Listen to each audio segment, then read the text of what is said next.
Hey all, this is Gene from dumbassestalkingpolitics.com, and I decided I was going to throw just a real quick podcast in here just because my next podcast is going to be a little bit lighthearted. It's going to be fun. It's not really going to go over too much with politics or anything, or even not much with news. It's just going to be a fun one. But something happened today. It was tragic, and it's something that I'm going to talk about probably more in depth in the future, only because I have children and I'm dating someone who is a millennial, and I understand, I see the differences between people. But first, let's just get to the story real quick. A gunman, 21-year-old man, walked into a parking lot at a shopping mall in El Paso, Texas, pulled out a rifle. No one knows anything about this so far. No one knows anything about this. I don't care what Twitter says. I don't care. I'm following the news. He started shooting in the parking lot. Then he walked into a Walmart that was connected to this mall. It apparently was a very large mall, and just started shooting. Now, no one really knows anything.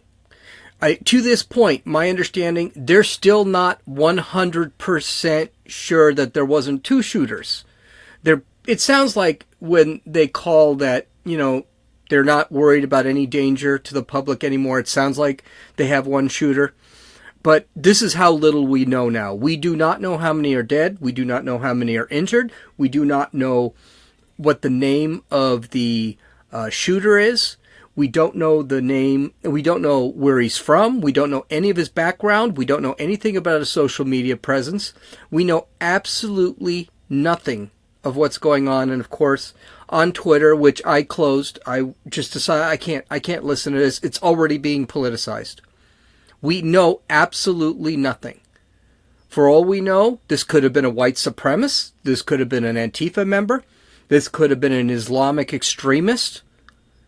All we know now, he was a 21-year-old. He was arrested. He's alive. And that's it. That's all we know so far. And of course, on Twitter, you got the left already blaming guns. You have Cory Booker already blaming guns. Here's the thing. It's not guns. And I can tell you how I know. I own 6-7 guns. My father owns 4 or 5 guns. I've got a friend who owns probably over 15 guns. Another friend who has an entire room with nothing but weapons. None of these people, including me, have ever killed anyone. The Second Amendment wasn't born in 2016 when Trump became president. The Second Amendment has always been there. There have always been rifles. Gun laws today are far more strict than they were even in 2000 or 1990, 1980. We have had an epidemic in the last 10 years of these mass shootings. We've come to expect them. The question is it's not the guns. And the reason it's not the guns is AK-47s are illegal. Full automatic weapons are illegal. We have a limitation on size of magazines. Now, granted, in El Paso, where this occurred, the gun legislation is a lot more lenient than it is in other states.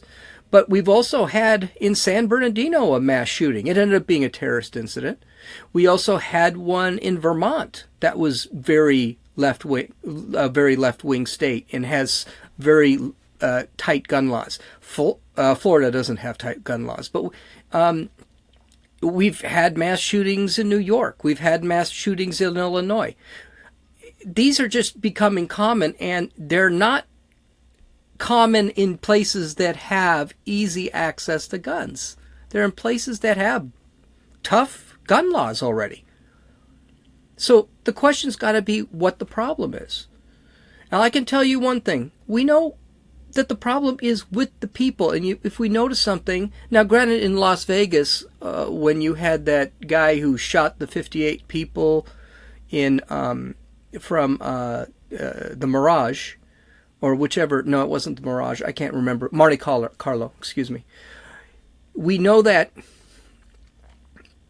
this guy was older, granted, but most of these mass shootings are by young people, including this one here. The question has to be, why don't you see older people actually shooting, my generation actually doing all of this? You always see the younger generation doing this. The San Bernardino attacks, which is a bad example. San Bernardino attacks, the Pulse nightclub attacks, you can't really do anything with those because those were terrorists. As much as the news media said wants to blame guns, those were terrorist attacks. Especially the Pulse nightclub. They like to say, well, it was a sign of bigotry and homophobia. Could have been part of it, but the reality was he was radical Islamist, and he did kill them for radical Islam, and his wife was actually arrested for it. Same with the Boston Marathon bombings. These were young kids, but it was terrorism. But a lot of school shootings, like the one in Parkland, these were committed by young kids. Now the question is, what mental disorders do we have? I was listening to Fox News, and I was listening to a guy named Bernard Zapoff, who was a former ATF incident commander, and he made a comment. And if I can find it, I'm actually gonna post it. He made a comment that the problem today is not guns. He said one of the problems is that we don't have enough guns in some of these areas. He said, take a look at what happened in the Garlic Festival up in Northern California. This guy walked in with a rifle. He was going to go out and kill lots of people, as many as he could, but they were so secure. They had off-duty police officers, armed security guards. They took him down before he could do far more damage than he really did. I mean, he did relatively, and you got to be careful here, because compared to the 18 to 20 that it's looking like in El Paso, there were only 2 killed. And this guy was armed in the exact same way that the person in El Paso was. But because it was fully armed, it was a fully armed event, they were able to take him down and kill him pretty quickly. So it's not guns. As a matter of fact, guns might be the part of the solution to the mass shooting problem. It's the people that are doing it. Now, we could say some of them have mental problems, but a lot of people are saying, especially this Bernard Zapoff, he said it's a societal breakdown. It's a societal problem. In our schools, in our society, we are fostering sociopathy. We are fostering, I want to get attention, and I want to get attention quick. Copycatism. That all I need to do is go up, shoot up someplace and kill a lot of people, and I'm famous. That's what these people are doing today. Now, again, I want to do a little more research on this, because I do believe this. I do believe today we are raising kids. The millennials aren't as bad, but it's the Gen Z generation, the generation after the millennials, that really is the problem. Now, I have someone from that generation. He died. He didn't give a damn about anybody. But I think this is something that needs to be explored. I think we need to stop looking at what caused the problem. We need to stop looking at a gunman and just seeing the gun. We need to actually look at the gunman and see who this individual actually is. And that's what we need to do. And I think I'm going to sit back. I'm going to actually do a little studying, and then I'm going to talk about this and try and figure out what is wrong with the people. Now, I did read a couple of books, and this is a serious podcast. It's actually going to be very long. It's a book review of 2 books and what I've learned from those 2 books. And I think a lot of what I'm going to get out of those 2 books can be brought over to this whole thing, because we're not teaching our kids right anymore. We're not teaching them right anymore. I get a trophy at every drop of a hat is bad. People just expect to get attention, expect instant gratification. Everything is instant in our society. This isn't good. Because here's the thing, our society used to be about accomplishment. It used to be about hard work and accomplishment, and that's how you got your self-esteem. Today, we're more worried about self-esteem. Self-esteem is not a symptom. Self-esteem is an accomplishment.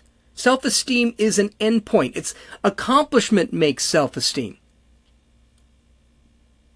And one of the things I'm going to throw out here is that when we talk about accomplishment, we talk about hard work and everything else. Here's the thing. Talent isn't everything.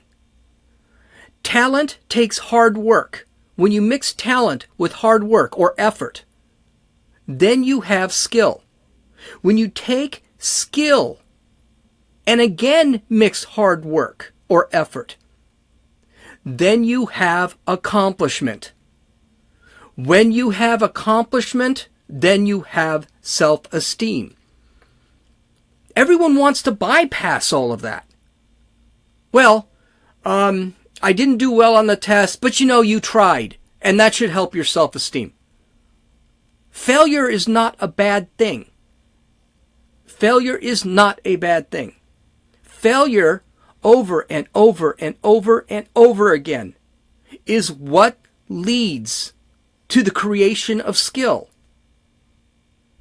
And our students today, they get rewarded with self-esteem by accomplishing nothing, by not even making much of an effort to it. Look at our schools today.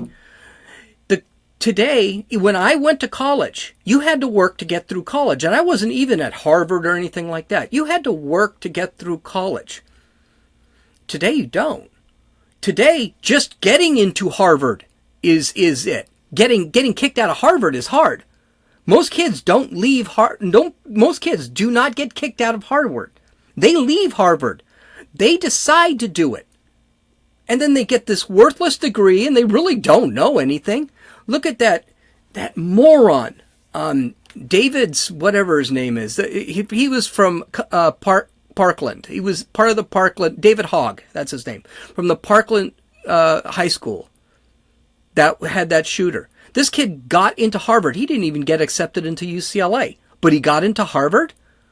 Why? He accomplished nothing. He doesn't belong in Harvard. It was all political.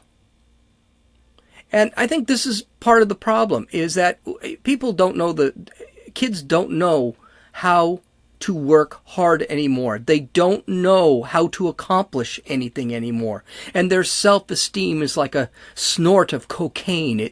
They feel really good when they're told, well, you tried, you did a great job, you tried, and it's really hard, and blah, blah. They get that snort of self-esteem. And it makes them high for a few minutes, but then they lose it. And eventually, those little snorts of self-esteem don't mean anything. They don't have the skills in life, but they want the accomplishment, and the accomplishment ends up being something like this. This is what they're going to be recognized for. This is their 15 minutes of fame. Killing 18 people is an accomplishment for these individuals.